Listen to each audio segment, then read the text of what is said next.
Hey guys, experiencing directions not available in Apple Maps on your iPhone? Let me show you a couple of ways to fix this issue, so follow along this simple step-by-step tutorial. Now let's begin. So first off, start by opening Settings app on your iPhone and then scroll down to the bottom. Click on the apps. This will open the app list, so scroll down until you see the Maps app and just give it a tap.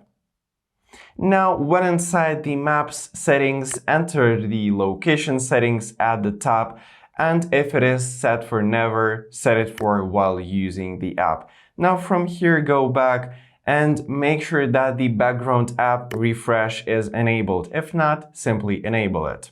If this doesn't help, you can also try checking for updates of your iPhone. So exit these settings, go to the main page of the settings, scroll up until you see the General section, just give it a tap and then open the Software Update option. Now, if you have an update available, update your iPhone to the latest version. And if this still doesn't work for you, go back from here, open the iPhone storage, and if you have like a little of storage left, you should really clean up your iPhone from unneeded photos, videos, or apps.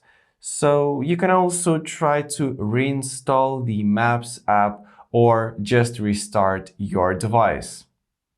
So after you have tried reinstalling the Apple Maps app, you can also try switching from Wi-Fi to cellular data and the other way around. So I guess that's pretty much it, guys. I hope you have found the way to fix this issue in this tutorial. So thank you for watching and subscribe for more tips.